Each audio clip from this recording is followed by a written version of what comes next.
5 of these city council seats will now have new names and faces as Marietta's new mayor, city clerk, and 3 council members took their oath of office Monday morning. In Thackerville, only 16 people showed up to vote for town board member seats, and that's actually an increase in voter turnout compared to a 2021 election. Senate Bill 404 was signed into law earlier this week by Oklahoma Governor Kevin Stitt.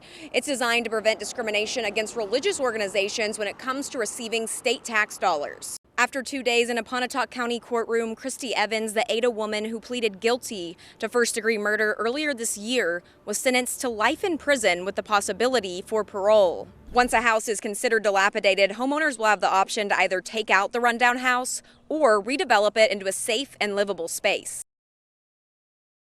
As you can see, there's debris scattered all over the place. People have been out working to clean up the area and provide some sort of relief to those impacted. We're keeping our eye on 2 races for Oklahoma U.S. Senate seats. Earlier this year, Senator Inhofe announced his plan to resign in January of 2023. Republican candidate Congressman Markwayne Mullin is running against former U.S. Representative and Democratic candidate Kendra Horn. Bob Lasan, when businesses have to put up closed signs like this one, it impacts owners, employees, and service providers like hairstylists, who may need those work hours to make ends meet. But with dangerous road conditions, safety is a top priority.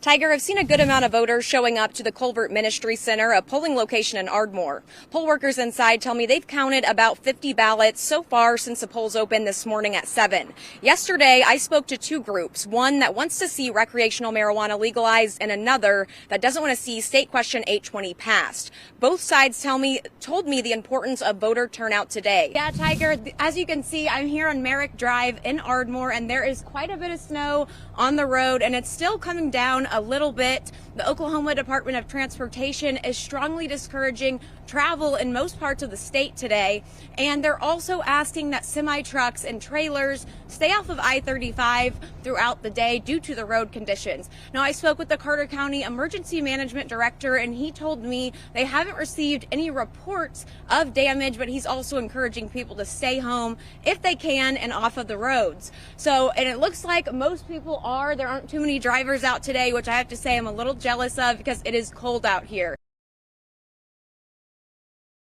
A group of parents are asking for administrative changes at Ringling Public Schools after they say their children were targeted at school following the investigation into coach and principal Phil Coons. I feel like I can't go to anybody for help.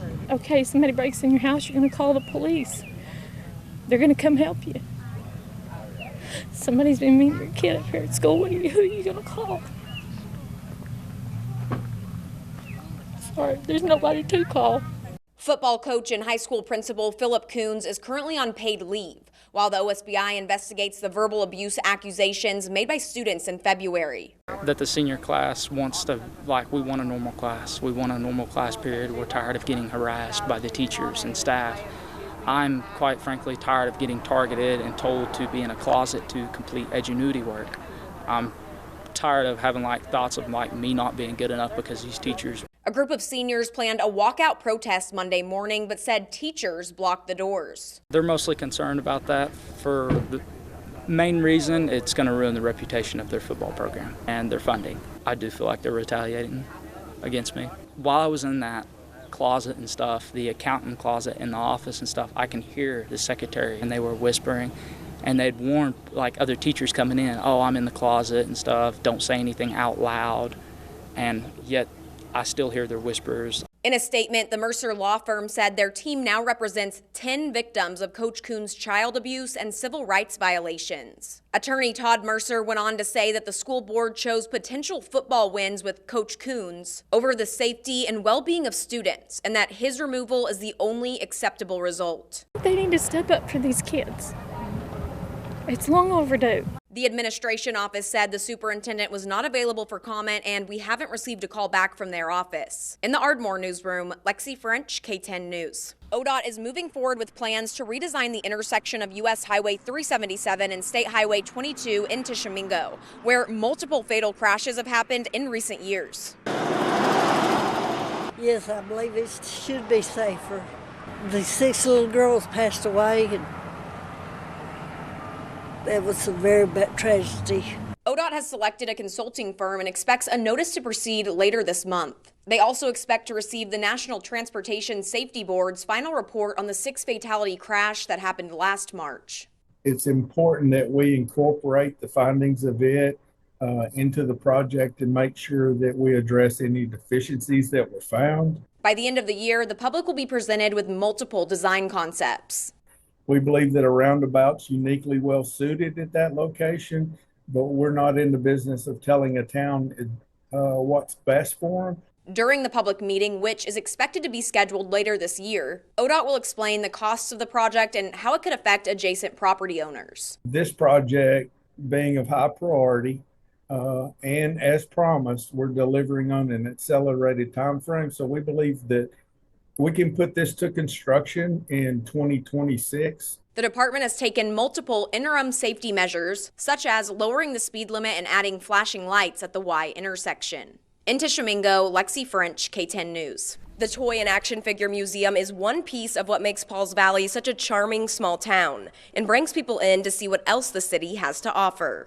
But we created something here that was different and unique that people from all over the world have been here to check out. The museum draws action figure collectors and people looking to experience something new. You turn the corner here and you kind of see this behind me and you can just hear the people go, whoa, or wow, you know, and we love that. We always wait for it. Okay, there it is.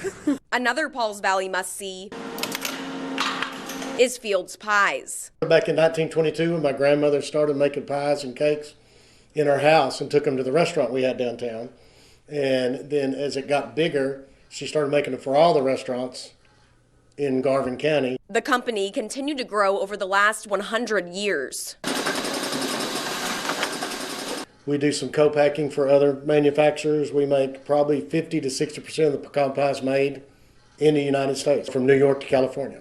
It's pretty unique that in a small town like Pauls Valley, we make a lot of the pecan pies, you know, in the nation. Stark was surprised to hear about Pauls Valley's nomination. I was actually amazed by that because, I mean, these are communities all over. You know, it's not just in Garvin County or not just in Oklahoma, but these are communities from, you know, a large area of the country. People can vote for Best Southern Small Town nominees through February 20th. You can find a link to vote on our website, k10.com. In Pauls Valley, Lexy French, K10 News. 50-year-old Kevin Shellman, an inmate at the Jackie Brannon Correctional Center in McAllister, escaped sometime around 2:30 this afternoon. According to the Oklahoma Department of Corrections, Shellman was apprehended on prison grounds just before 7 this evening.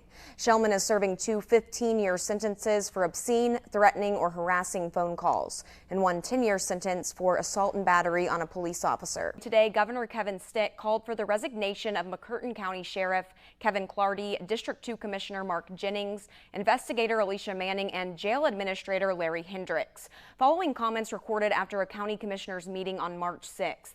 The governor released a statement saying, quote, "I am both appalled and disheartened to hear of the horrid comments made by officials in McCurtain County." The hunt for a Texas man who allegedly shot 5 of his neighbors is ramping up tonight as the community gathers to mourn the youngest victim, just 8 years old.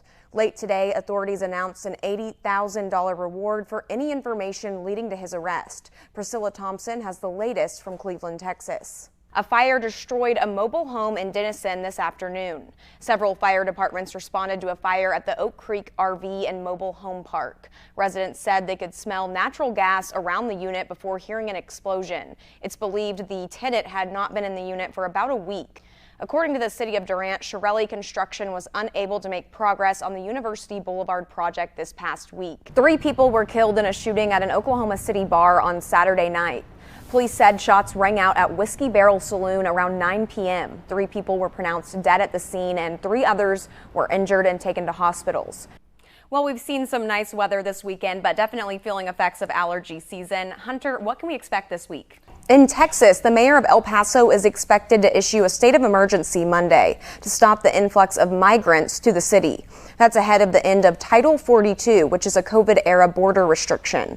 The mayor says the emergency declaration is primarily to help with public shelter and public housing.